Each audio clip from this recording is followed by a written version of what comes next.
குண்டு பைப்ல எப்படி கோர்த்து விடுது பாரு. Hi, I am doctor Arul from Michael's dental launch. வாயில இருந்து ஸ்மெல்லு வருதுன்னா அது ஸ்டொமக் ப்ராப்ளம்னு மட்டும் நினைக்காதீங்க.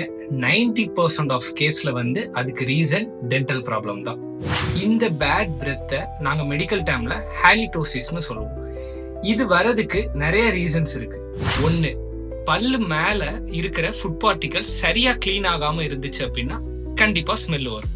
2, கம் இன்ஃபெக்ஷன் இருந்தாலோ இல்ல ஈரல இருந்து ப்ளீடிங் ஆச்சுனாலும் கண்டிப்பா ஸ்மெல் வரும். 3, நமக்கு ஏற்கனவே இருக்கிற சொத்தப்பல்ல போய் நம்ம சாப்பிடுற சாப்பாடு மாட்டி இருந்தாலும் ஸ்மெல் வரும்.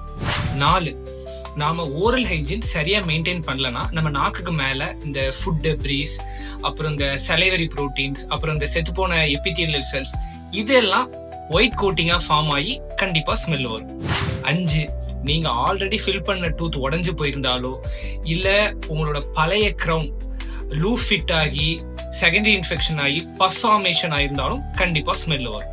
ரீசன் ஓகே, பட் ஏன் ஸ்மெல் வருது? ஏன்னா நான் சொன்ன எல்லா இடமும் பாக்டீரியா அதிகமா க்ரோ ஆகக்கூடிய இடம். இப்போ இதுக்கு என்னதான் சொல்யூஷன்? நீங்க ரொம்ப நாள் பல்லு கிளீன் பண்ணாம இருந்திருந்தீங்கன்னா உங்க பக்கத்துல இருக்க டென்டிஸ்ட் கிட்ட போய் ப்ரொஃபஷனல் ஸ்கேலிங் அண்ட் பாலிஷிங் பண்ணிருங்க. நம்பர் 2, கேவிட்டிஸை ஃபில் பண்றது, அதுல இருக்க இன்ஃபெக்ஷன்ஸ் எல்லாத்தையுமே ட்ரீட் பண்றது. நம்பர் 3, டெய்லி நாக்க கிளீன் பண்றது ரொம்ப important. Number 4, proper brushing morning and night, அதை விட ரொம்ப important. Number 5, mouth wash. Temporary help தான், பட் ட்ரீட்மெண்ட் இல்லை.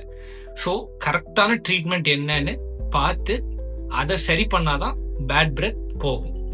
மேலும் பற்கள் சம்பந்தப்பட்ட இன்ஃபர்மேஷன்ஸ்க்கு என்ன ஒரு ஃபாலோ பண்ணிக்கோங்க. Until then bye from doctor Arul.